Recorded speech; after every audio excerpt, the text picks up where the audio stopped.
जो लॉकडाउन के बाद जब स्कूल्स खुला तो यूनिसेफ इंडिया के साथ मिलके वेस्ट बंगाल के स्कूल्स में 8 समलैंगिक चित्र फिल्म शॉर्ट फिल्म्स दिखाने का एक इनकी नीति बनी थी कि ये 8 समलैंगिक फिल्म्स दिखाएंगे स्कूल के बच्चों को, और ये यूनिसेफ इंडिया के साथ हो रहा था। तो आप समझिए ये किस प्रकार की एलीट ऑर्गेनाइजेशंस की मैं बात कर रही हूं।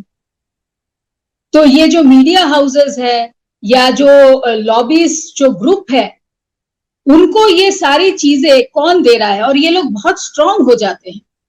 ये लोग फिर हमें बताते हैं कि हम इक्वालिटी के तरफ नहीं देखते हैं। ये लोग बताते हैं कि ये नॉर्मल जो है वो उनके डेफिनेशन से आता है। तो इस प्रकार की ये सारी चीजें चल रही है। साथ में जो स्कूल्स हैं वहां पे मैं ये मुद्दा भी लाना चाहती हूँ, जो कि ये सब अभी जुड़ने वाले हैं। कल आप आशुतोष जी फिर से मुझे शो पे बुलाएंगे, जो आपको पता चलेगा थोड़े दिनों में भारत के स्कूलों में भी कॉन्ट्रासेप्टिव्स डिस्ट्रीब्यूट हो रहे हैं।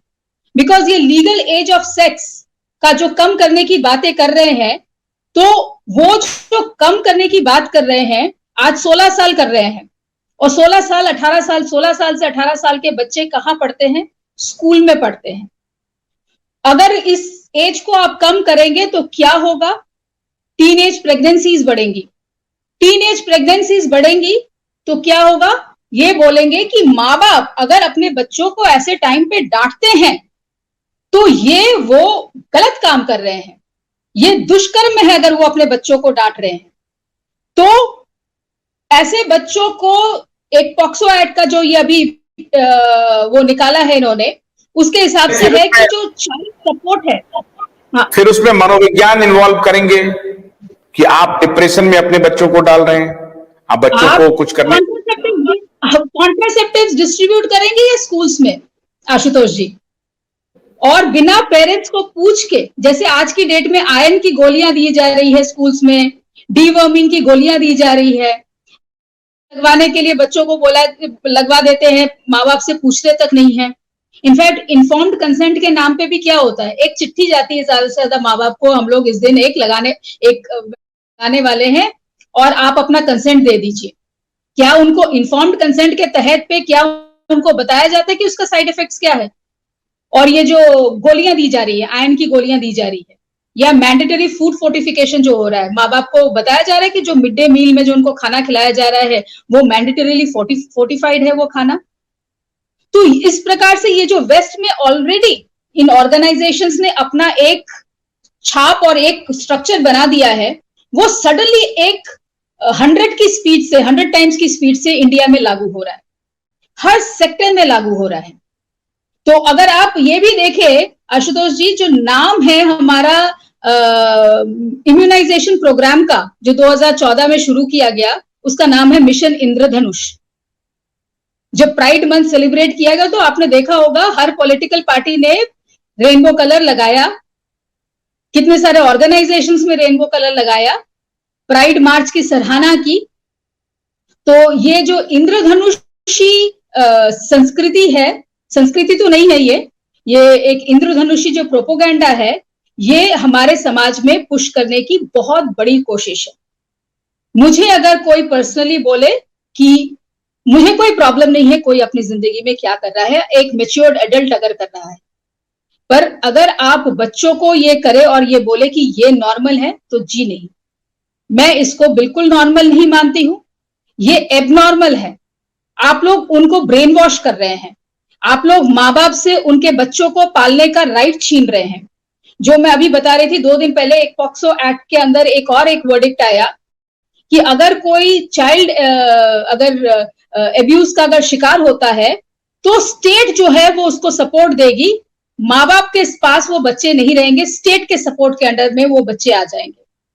तो आप मतलब समझ रहे हैं कि माँ बाप से बच्चों को छीनने की एक कोशिश की जा रही है। क्या आप बताना चाहते हैं कि जो बायोलॉजिकल पेरेंट्स हैं उनसे ज्यादा एक एनजीओ को या एक किसी ऑर्गेनाइजेशन को, इनको ज्यादा फिक्र होगी बच्चों की। और अगर हम ये एनजीओ का अगर ट्रैक रिकॉर्ड उठाए, या इनफैक्ट ये जो चिल्ड्रंस होम वगैरह का, जो गवर्नमेंट के भी चिल्ड्रंस होम का ट्रैक रिकॉर्ड उठाए, तो आपको सबको मालूम होगा कि किस प्रकार का वहां पे कारोबार चलता है। सबसे ज्यादा चाइल्ड ट्रैफिकिंग के केसेस जो है ये ऐसे चिल्ड्रंस होम से आते हैं। बच्चों के साथ किस प्रकार का शोषण होता है ऐसे जगहों पे।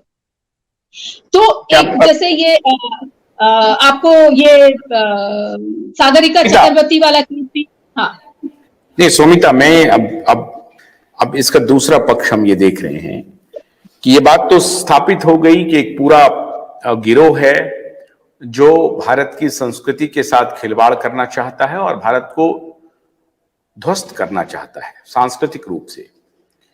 उसकी जो सामाजिक इकाई है उसको ध्वस्त करना चाहता है, उसकी जो पारिवारिक इकाई है उसको ध्वस्त करना चाहता है और चाहता है। और ये हमारे जो तथाकथित बुद्धिजीवी हैं वो पता नहीं किस आलोक में रहते हैं, उनको कुछ पैसे मिलते हैं, ये भी ये बात साबित हो गई है।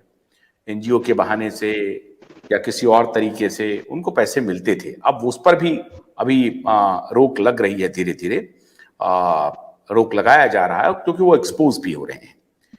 मेरा ये मानना है कि जब सुप्रीम कोर्ट में ये बहस चल रही थी तो ये मामला तो हमारे जो धर्मगुरु हैं,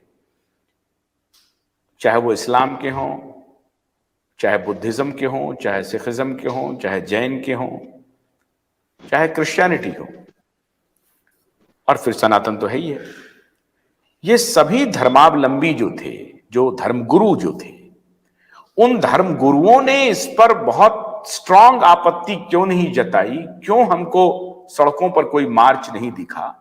और इसमें तो इस्लाम को भी शामिल होना चाहिए, इसमें तो क्रिश्चियनिटी को भी शामिल होना चाहिए, क्योंकि ये एक ऐसी व्यवस्था का ये लोग निर्माण करना चाहते हैं जो सबके लिए खतरा है। वो क्यों नहीं दिखा? तो एज ए सोशल साइंटिस्ट आपको क्या लगता है वो क्यों नहीं दिखा?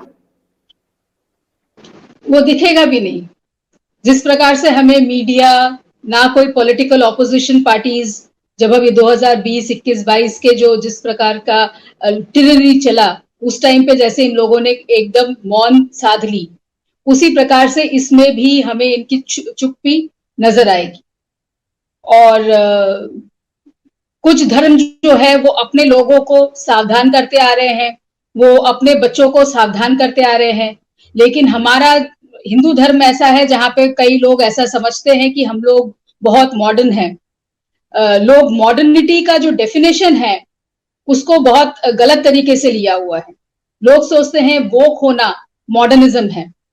ये मॉडर्न मतलब डेवलपमेंट को, और ये इस प्रकार के वोकिज्म को वो मॉडर्निटी समझते हैं। वो समझते हैं, बच्चे समझते हैं कि ये बहुत कूल है। अगर हम लोग ये लिबर्टी के नाम पे उनको ये सारा चीज बताया जाता है, इक्वालिटी के नाम पे ये सारा चीज उनको बताया जाता है।